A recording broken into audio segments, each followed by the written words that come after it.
Sometimes the smallest decision you make on the hardest day of your life can change everything. But on that cold Thursday morning, Sarah Mitchell had no reason to believe that. At 32 years old, Sarah was doing everything she could to keep her little family afloat. The single mother of an 8-year-old boy named Noah lived in a modest apartment on the edge of town, where every dollar had a purpose before it even reached her bank account. She worked long hours, balanced bills that never seemed to stop arriving, and carried the constant weight of responsibility on her shoulders. Yet no matter how hard she worked, life always seemed one step ahead of her. That morning began with a letter taped to her apartment door. The moment she saw it, her stomach tightened.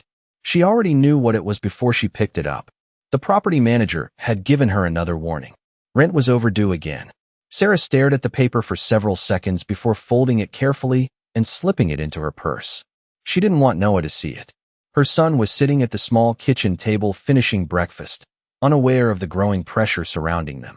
Noah looked up and smiled when she walked inside. "Did the mail come?" he asked. Sarah forced a smile of her own. "Nothing important, buddy." She hated lying to him, but she hated worrying him even more. As she drove Noah to school in her aging sedan, another concern lingered in the back of her mind. The check engine light had been glowing for nearly 2 weeks. Every strange sound from the engine made her wonder whether today would be the day the car finally gave up. Without it, getting to work would become almost impossible. After dropping Noah off, Sarah headed to her first job of the day. She spent hours moving between tasks, answering customers, organizing inventory, and smiling even when exhaustion tugged at her. During her lunch break, she opened her banking app and stared silently at the numbers on the screen. The balance was lower than she had feared. Much lower. She calculated the upcoming expenses in her head. Rent, utilities, groceries, Noah's school supplies. None of the math worked. By late afternoon, another problem arrived. Her phone buzzed with a call from the school nurse. Noah wasn't feeling well and needed to be picked up early. Sarah immediately left work, apologizing to her manager as she rushed out the door. When she arrived at the school, Noah looked tired and pale. He tried to smile anyway. "I'm okay, Mom," he said softly. Sarah wrapped an arm around his shoulders and guided him toward the car. As she drove home, the sun began sinking below the horizon, painting the sky with shades of orange and gold. Most people might have found the view beautiful. Sarah barely noticed it. Her mind was crowded with worries she could no longer ignore. The overdue rent notice sat in her purse. Her bank account was nearly empty. Her car could fail at any moment. And her son wasn't feeling well. It felt like the worst week of her life was only getting started. That evening, after giving Noah some soup and making sure he was resting comfortably on the old couch, Sarah sat quietly at the kitchen table with a stack of unpaid bills spread out in front of her. The apartment was silent except for the hum of the refrigerator and the occasional sound of traffic outside. She held a calculator in one hand and rubbed her forehead with the other. No matter how many times she rearranged the numbers, the results stayed the same. There simply was not enough money. Around 7 o'clock, Noah shuffled into the kitchen wrapped in his favorite blue blanket. "Mom, are we going to be okay?" he asked. Sarah looked up, surprised by the question. Children noticed more than adults often realized. She forced a reassuring smile. "Of course we are. We always find a way." Noah nodded, trusting her completely, then returned to the couch. The trust in his eyes made Sarah's chest tighten. She wished she felt as confident as she sounded. The next morning arrived too quickly. Noah seemed to be feeling a little better, so Sarah dropped him off at school before heading to her second job. The day moved slowly, and by late afternoon she was exhausted. As she drove home through downtown, traffic came to a stop near a busy intersection. Construction crews had closed one lane, forcing cars into a long line. Sarah decided to park and walk the last few blocks to pick up a few groceries before heading home. The cool air felt refreshing after spending hours indoors. She walked past office buildings, coffee shops, and restaurants filled with people ending their workday. Most of them looked relaxed. Most of them were not wondering how to pay rent. As she turned a corner near a small public plaza, something caught her eye. Lying on the concrete beside a bench was a dark leather wallet. At first, she assumed someone nearby would claim it. She slowed her pace and looked around. No one seemed to be searching for anything. Curious, she stepped closer and picked it up. The wallet felt unusually heavy. Expensive. Carefully opening it, Sarah immediately realized this was not an ordinary wallet. Inside were several premium credit cards, a driver's license, business cards, and a thick stack of cash. Her eyes widened. There had to be thousands of dollars inside. More money than she had seen in one place in years. For a brief moment, everything around her seemed to disappear. The overdue rent notice flashed through her mind. The failing car, Noah's needs, the empty bank account. The money in her hands could solve so many problems. Her heart began to race. She glanced around again. The plaza remained busy, but nobody appeared to be looking for the wallet. Then she looked at the driver's license. The name printed on it immediately caught her attention. Ethan Carter. Even Sarah recognized the name. Nearly everyone in the city did. Ethan Carter was one of the most successful business leaders in the country, a billionaire whose companies employed thousands of people. Sarah stared at the license, then back at the cash. Standing there beneath the fading evening sky, she realized she was holding enough money to change her week, maybe even her month. And for the first time all day, she found herself facing a choice that felt impossible. Sarah stood motionless in the plaza as people walked past without noticing the battle taking place inside her mind. The wallet felt heavier with every passing second. She closed it and held it tightly in both hands. For years, she had done everything the right way. She worked hard. She paid what bills she could. She sacrificed for her son. Yet somehow life never seemed to get easier. Now, for the first time, she was staring at a solution that had simply appeared in front of her. The cash inside could cover rent.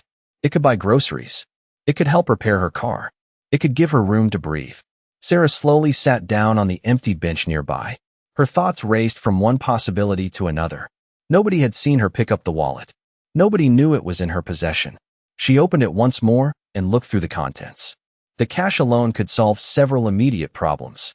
Then she noticed a small photograph tucked behind one of the cards. It showed an older woman smiling beside a younger Ethan Carter. The picture was simple, personal, and completely unexpected. For a moment, Ethan stopped being a billionaire in her mind.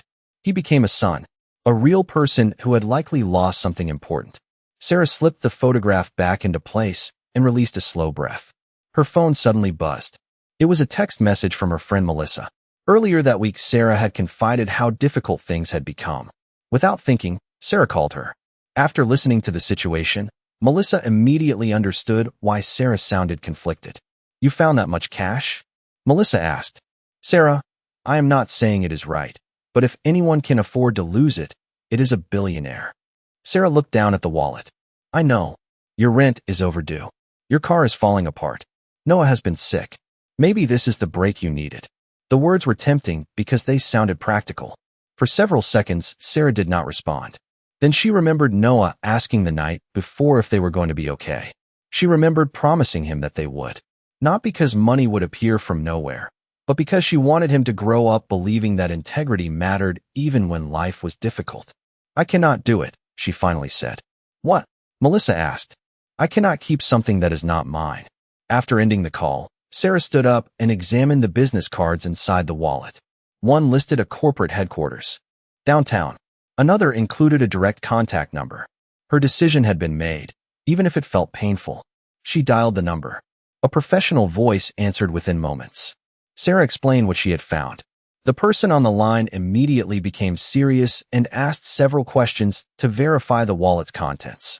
After a brief pause, the voice replied, "Mr. Carter has been searching for it all afternoon. Would you be willing to return it personally?" Sarah swallowed hard. "Yes," she said. As she ended the call and began walking toward her car, she felt both relieved and strangely disappointed. She had chosen what she believed was right. Yet, deep down, she could not ignore a difficult truth. Tomorrow her bills would still be waiting. Her problems would still exist. And she had just walked away from the easiest solution she was ever likely to find. The following afternoon, Sarah received instructions to bring the wallet to the headquarters of Carter Global Holdings. The building rose above the downtown skyline, its glass exterior reflecting the afternoon sun. Sarah parked several blocks away because she could not justify paying for the expensive garage attached to the tower. As she walked toward the entrance, she felt out of place among the executives and professionals moving confidently through the lobby. She glanced down at her simple clothes and worn shoes before reminding herself why she was there. A receptionist greeted her politely and directed her to a private conference room on one of the upper floors. The elevator ride felt longer than it actually was. When the doors finally opened, Sarah was escorted down a quiet hallway lined with framed photographs and awards. Everything about the building reflected success on a scale she could hardly imagine. A few minutes later, the conference room door opened. Ethan Carter stepped inside. He looked much like the photographs she had seen online, composed, professional, and confident. Yet there was also something surprisingly ordinary about him. He extended his hand. "Ms. Mitchell, thank you for coming." Sarah shook his hand and carefully placed the wallet on the table. "I am glad it made its way back to you." Ethan immediately opened it and checked the contents. After a brief moment, he nodded. Everything appeared to be there. "I appreciate your honesty," he said. "Losing this caused quite a bit of concern yesterday." Sarah smiled politely. "I figured someone would be looking for it." For a few seconds, neither person spoke. Sarah was not sure what she expected. Maybe a longer conversation. Maybe questions about how she found it. Maybe some acknowledgement of what returning it had cost her personally. Instead, Ethan simply closed the wallet and stood. "Thank you again." People do not always make the right choice when presented with an opportunity. Sarah nodded. "I understand." An assistant entered the room and quietly informed Ethan that another meeting was waiting. Ethan turned back towards Sarah. "I hope you have a good afternoon." "You too," Sarah replied. And that was it. The meeting was over.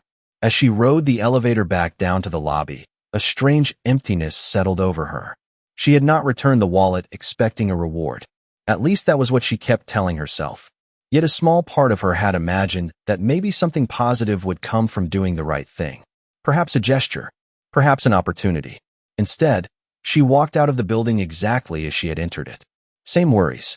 Same bills. Same uncertain future. By the time she reached her car, her phone rang. It was her manager. Sarah answered immediately, sensing something was wrong. The conversation lasted less than 2 minutes. When it ended, she remained frozen in the driver's seat, staring through the windshield. Due to staffing reductions and budget cuts, her position was being eliminated. Effective immediately, Sarah slowly lowered the phone. She had just lost one of the jobs her family depended on. Less than 24 hours earlier, she had held enough cash in her hands to solve many of her problems. Now she had returned it, received a simple thank you, and lost part of her income. Fighting back tears, she started the engine and drove home, unaware that her life was about to become even more difficult. The days that followed were some of the hardest Sarah could remember. Every morning she woke up before sunrise, determined to find a solution, but each evening she returned home carrying more uncertainty than hope. She spent hours searching job listings, updating applications, and sending resumes to every company that seemed remotely possible. Most never responded. A few sent polite rejection emails. Meanwhile, the rent deadline continued to approach. One evening, after Noah had fallen asleep, Sarah sat alone at the kitchen table reviewing her finances again. The numbers were even worse than before. She quietly closed the notebook and stared out the window. For the first time in years, she felt truly exhausted. Not physically, but emotionally. She had always believed that hard work would eventually create stability. Yet no matter how hard she pushed forward, life seemed determined to pull her backward. What Sarah did not know was that someone else was thinking about her.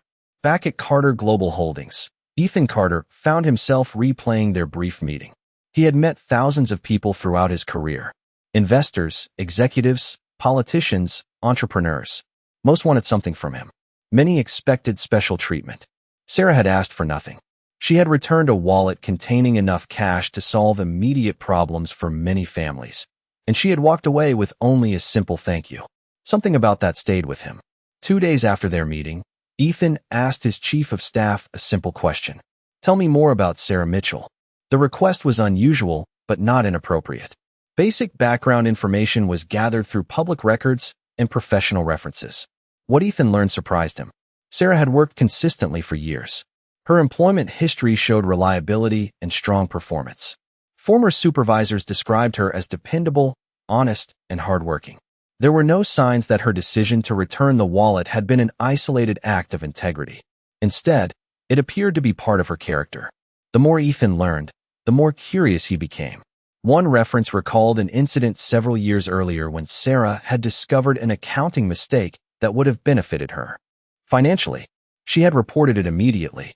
Another former manager described her as someone who always chose the difficult right answer over the easy wrong one. Ethan leaned back in his chair after reading the reports. In business, talent mattered. Experience mattered. But character was much harder to find. Meanwhile, Sarah continued fighting her own battles, completely unaware of the attention she had received. One afternoon, she attended a job fair across town. After several disappointing conversations, she was preparing to leave when her phone buzzed. An unfamiliar number appeared on the screen. Assuming it was another telemarketer, she nearly ignored it. At the last second, she answered. A professional voice introduced herself as a recruiter representing a respected company. They had reviewed Sarah's background and wanted to schedule an interview for a full-time position with benefits and significantly better pay than her previous job. Sarah stopped walking. For a moment, she thought she had misunderstood. The opportunity sounded almost too good to be real. As the recruiter explained the details, a small spark of hope appeared for the first time in weeks. She thanked the caller and confirmed the interview. After hanging up, Sarah smiled. She believed luck might finally be turning in her favor. She had no idea that the opportunity waiting ahead was connected to a decision she made beside a bench in a downtown plaza. 3 days later, Sarah walked into the office building where her interview was scheduled. The company occupied several floors of a modern business center, and everything about the environment felt professional and organized. As she sat in the waiting area, she reminded herself not to get her hopes too high. She had attended enough interviews recently to know that optimism could quickly turn into disappointment. Still, something about this opportunity felt different. The interview itself went surprisingly well. The hiring manager asked thoughtful questions, listened carefully to her answers, and seemed genuinely interested in her experience. By the end of the conversation, Sarah felt more confident than she had in weeks. 2 days later, she received the call she had been hoping for. The company was offering her the position. The salary was significantly higher than what she had been earning before, and the benefits would help provide stability for both her and Noah. When she shared the news with her son that evening, he threw his arms around her and smiled for the first time in days. "I knew something good would happen, Mom," he said. Sarah laughed softly and hugged him back. For the first time in what felt like forever, she allowed herself to believe things might actually improve. Her first week on the job was busy but encouraging. She learned new systems, met coworkers, and quickly earned a reputation for being dependable. Several employees welcomed her warmly, including a friendly supervisor named Daniel. Others seemed more reserved. One employee in particular, a senior coordinator named Lisa Bennett, watched Sarah with a level of interest that felt unusual.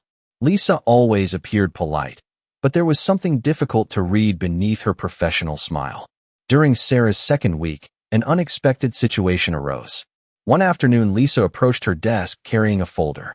"I need a favor," she said. "There is a report that needs final approval before the end of the day. It is mostly complete. I just need your signature on a confirmation page." Sarah opened the folder and reviewed the documents. Several numbers did not match supporting records attached to the report. The differences were not dramatic, but they were significant enough to raise questions. "These figures seem inconsistent," Sarah said carefully. Lisa shrugged. "Everyone knows the numbers are close enough. If we wait for corrections, the deadline will be missed." Sarah continued examining the paperwork. Something felt wrong. "I am sorry," she replied. "I cannot approve information that I cannot verify." For a brief moment, Lisa's expression changed. The smile disappeared before quickly returning. "You are taking this a little too seriously." Sarah closed the folder and handed it back.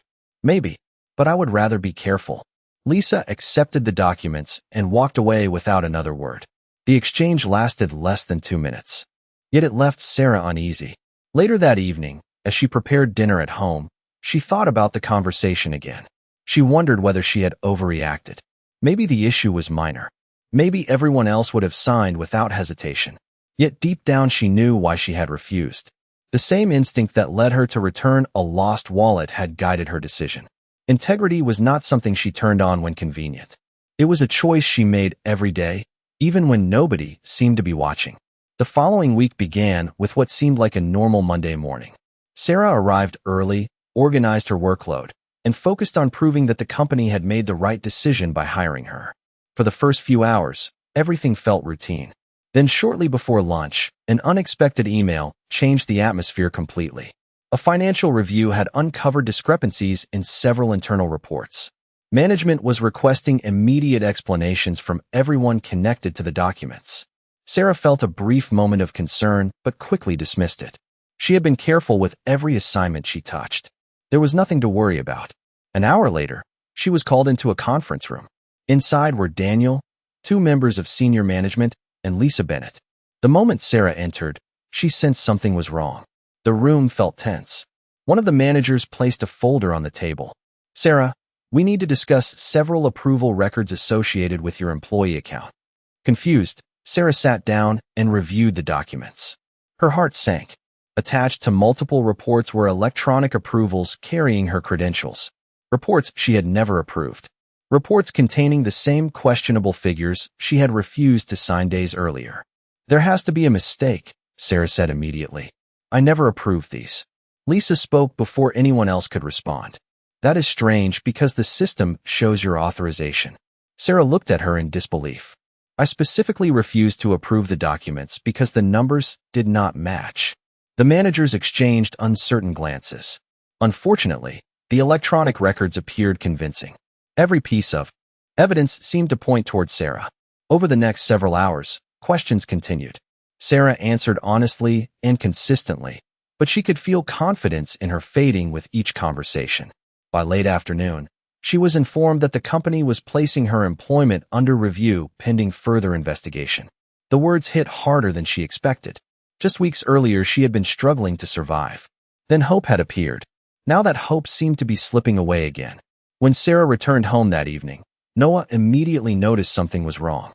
"Bad day?" he asked quietly. Sarah forced a smile and sat beside him on the couch. "Just a difficult day at work." Noah looked down for a moment before speaking. "You always tell me that doing the right thing matters." Sarah nodded. "It does. Then everything will work out eventually." His words were simple, but they stayed with her. 2 days later, the situation became even worse. Sarah was called back into the office and informed that the company had decided to terminate her employment based on the evidence currently available. She sat silently as the decision was explained. Around her, employees moved through the office unaware that her world was falling apart once again. After collecting her belongings, Sarah walked out of the building carrying a small box and a heavy sense of defeat. She had done the right thing. She had told the truth. She had followed the rules. Yet somehow she had ended up exactly where she feared most: unemployed, humiliated, and wondering how she would explain to Noah that their future had become uncertain all over again. The morning after losing her job, Sarah was preparing to leave another resume at a local business when her phone rang. The number was unfamiliar. Expecting another rejection or telemarketing call, she almost ignored it. At the last second, she answered.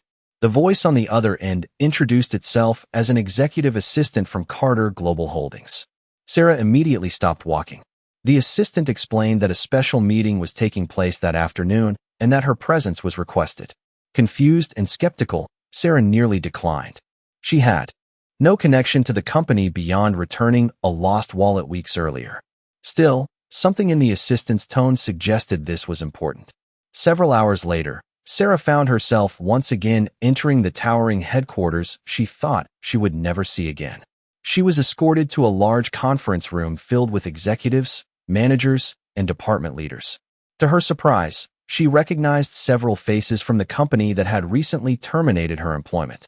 The atmosphere felt serious. Sarah took a seat near the back, unsure why she had been invited.